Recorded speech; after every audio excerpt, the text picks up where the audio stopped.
The hierarchical past survive in the cultural present.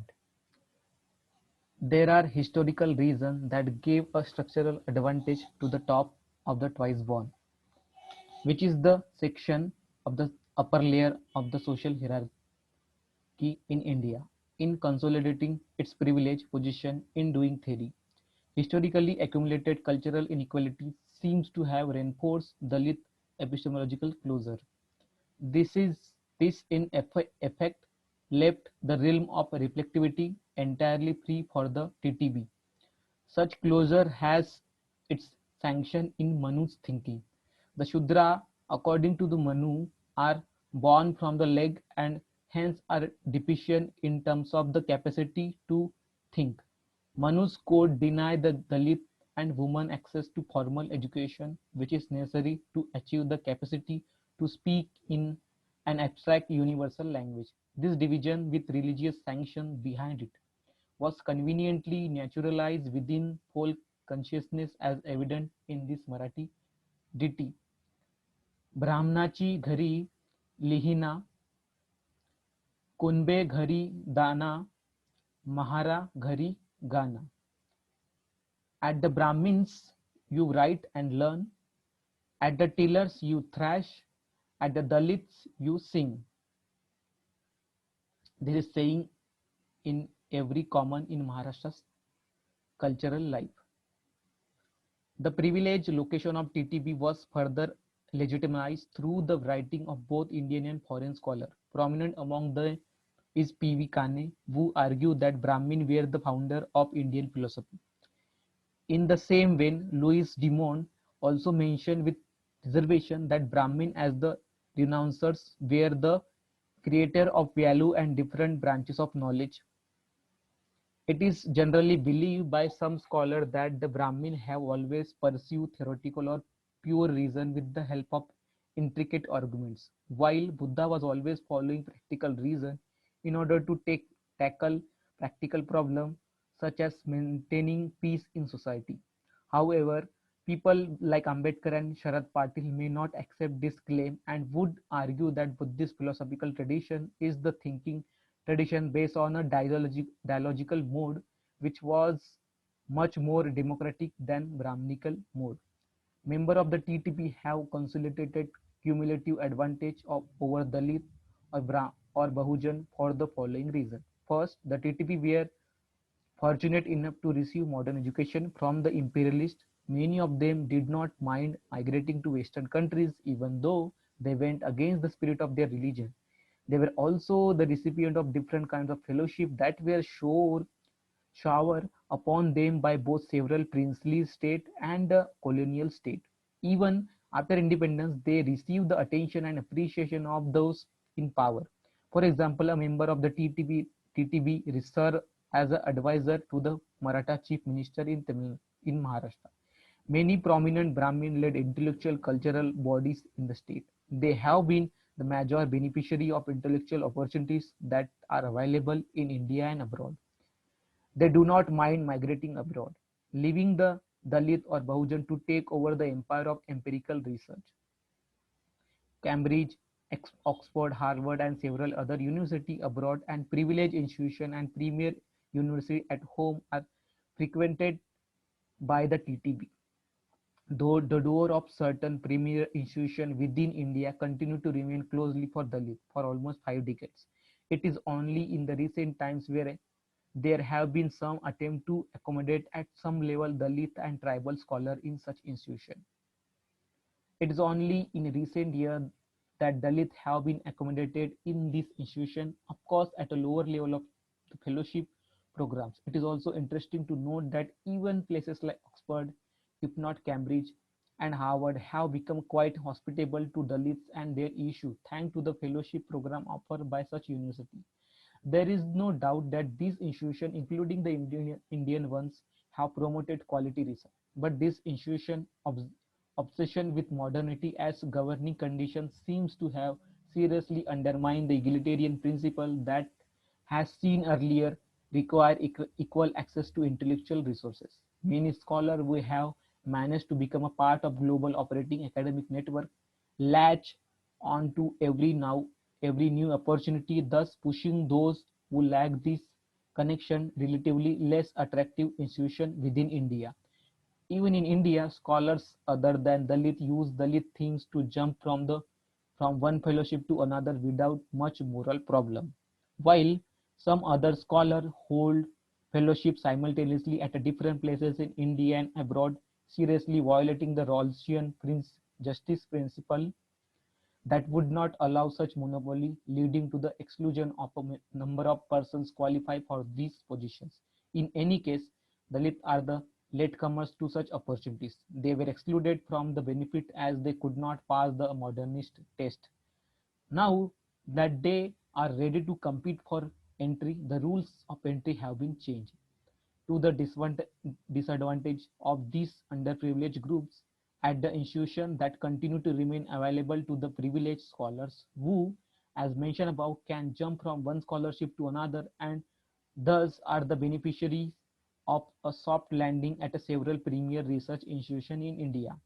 Dalit and tribal are thus denied the intellectual conditions that are necessary for developing more reflective capacities. It is frustrating, if not tragic, for Dalit to languish in raw empiricism. In the absence of such opportunities, the only alternative that is available to Dalit, Adivasi, and OBC is to approach central bodies such as the University Grant Commission and the Indian Council of Social Science Research for help. It would be interesting to know how many tribal and Dalit have been the beneficiary of various national and international fellowship programs that are offered by this body.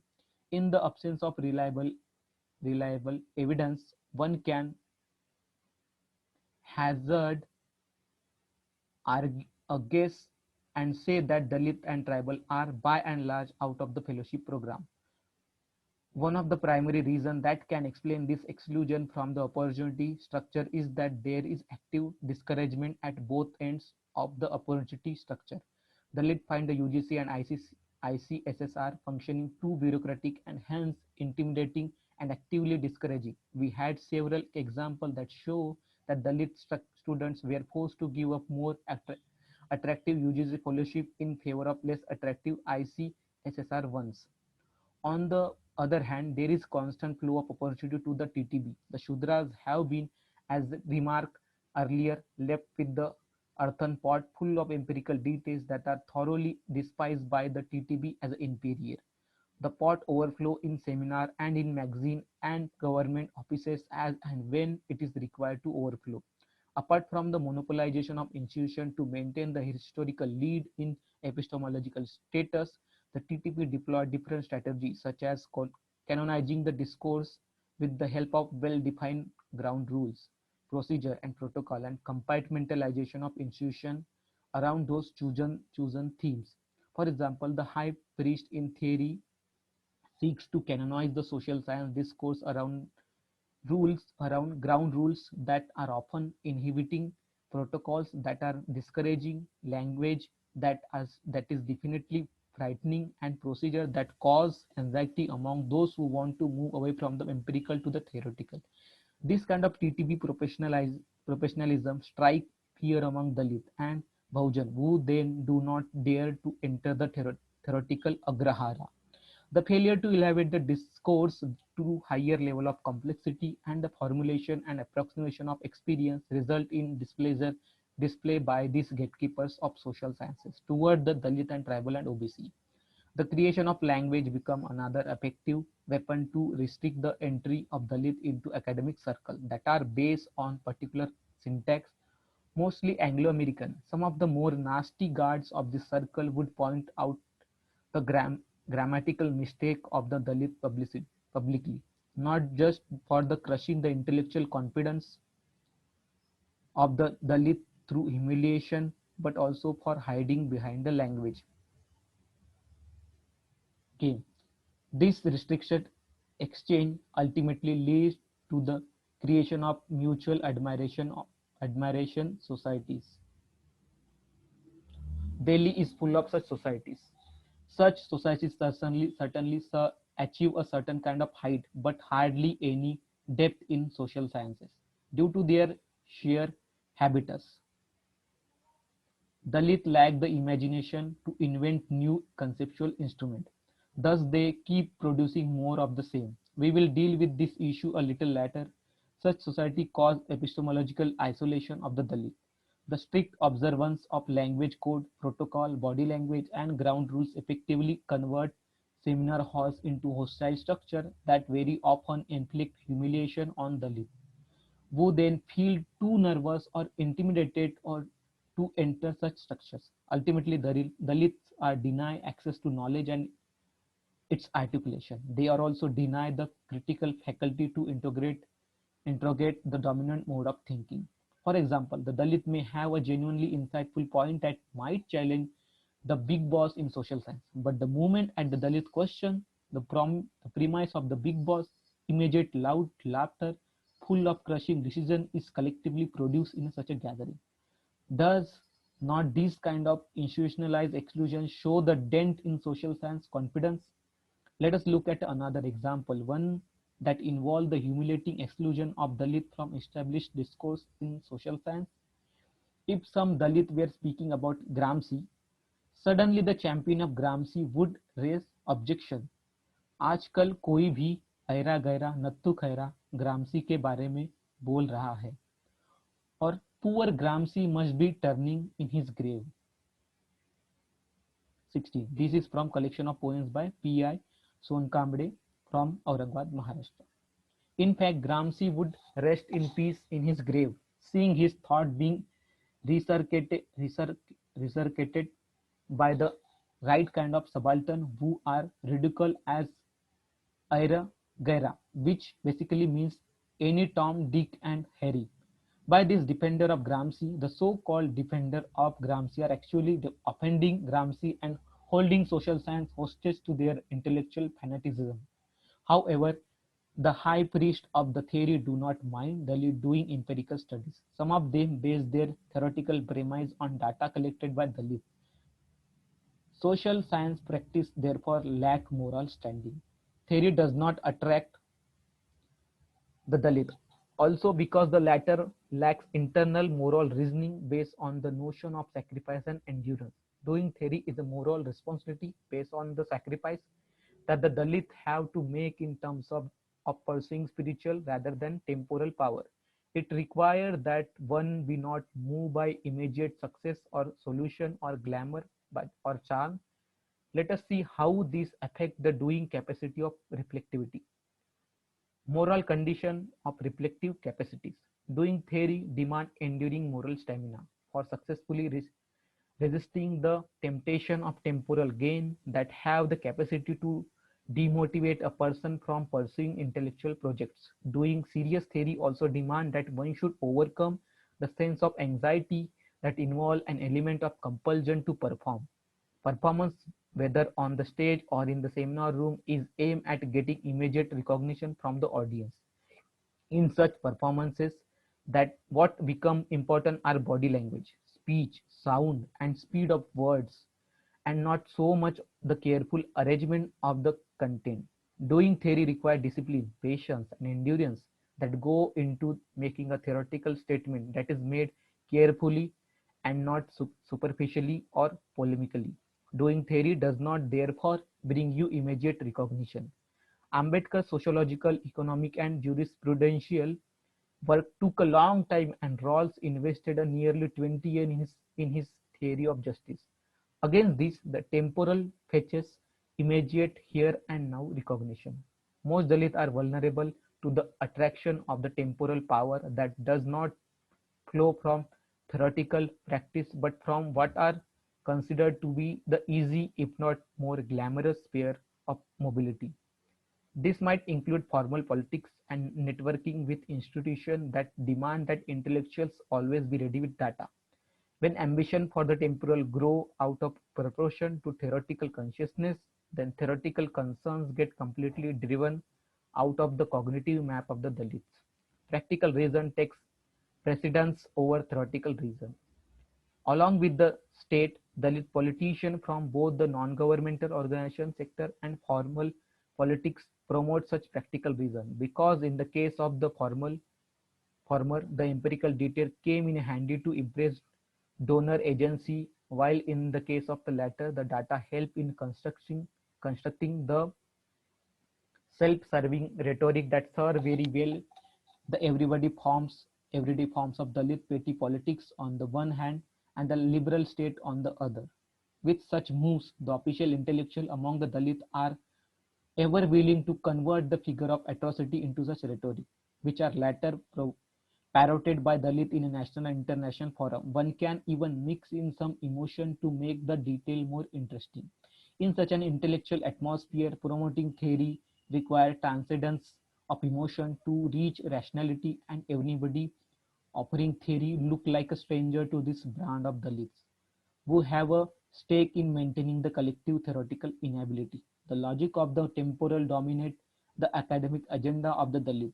Thus, many of them go in for soft option rather than tough courses such as philosophy and theory that do not promise temporal power. It is this professionalization of Dalit interests that one hand make them more individualistic in their attitude and on the other is responsible for their casualness, if not callousness toward theory. Dalit try to compensate for theoretical deficiency by substituting it with brilliant poetry. It is this sense of compensation that has led to the creation of brilliant poetry in Maharashtra from this class.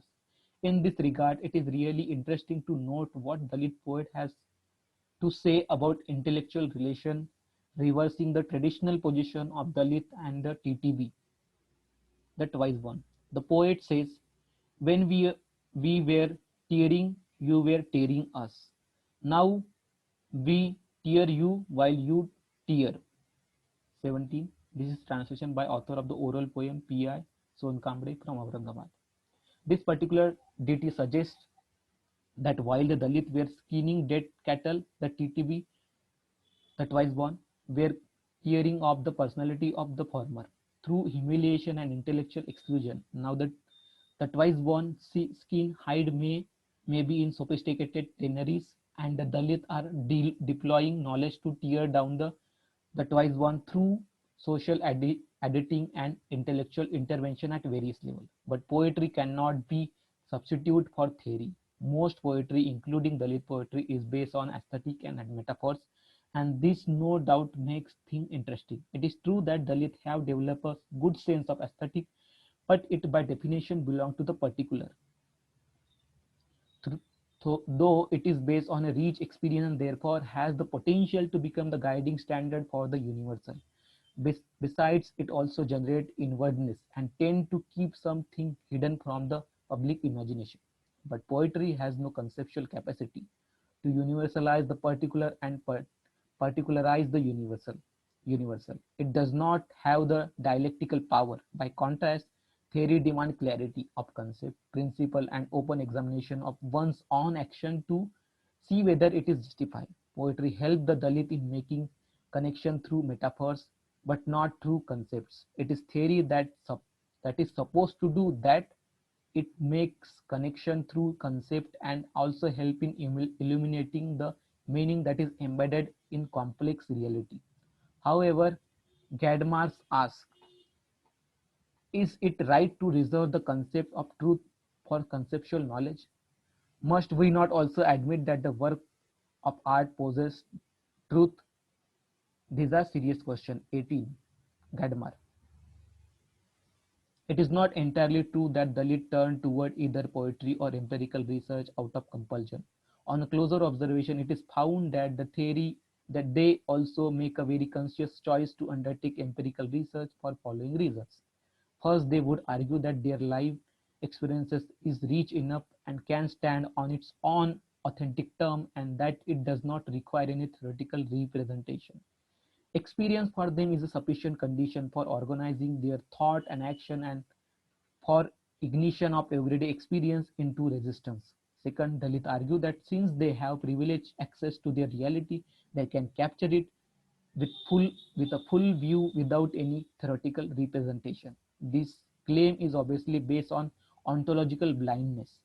The assumption in such a claim is that non-Dalit have an innate inability to comprehend Dalit reality because of their different social location. Thus, though Dalit do not generate any theory, their research can always contain some valuable theoretical insight, and their experience alone can illuminate aspects of human relation. Third, in defense of empiricism, some of the Dalit still argue that doing theory is undesirable because it makes a person intellectually arrogant, egoistic, and socially alienated, if not irrelevant. In this regard, it is interesting to note that the critique of abstract thinking goes back to the 14th century in Maharashtra. The fortuner of the non-Brahmin tradition, Sant Tukaram, criticized this intellectual tradition for its egoistic implication in the following abhanga, a form of folk or devotional poetry. It is all to the good, O God, that you made me Kunbi. Otherwise, I would have been done to death through Brahminical cant and hypocrisy. As a Brahmin, I would have floated full of arrogance and ego, and would have been led to the lowest of the lowest Naraka, hell. This particular reaction of Tukaram is too self-explanatory to require any further elaboration. These are some of the reasons that are advanced by the Dalit to defend their empiricism. The question that still remains to be answered is, should the Dalits, tribal and the OBC be forever lost in their unique experiences? Should they do should they not look at theory as a moral responsibility to accord respect to their experience that otherwise is caricatured by both the snobbish theorist and politician from the twice one? Should they not move from the immediate to the abstract and restore subjectivity? Should they not stop making guest appearances in somebody else's formulation and restore to themselves the agency to reflect originally on their own experience? Thus, doing theory become a social necessity for Dalit.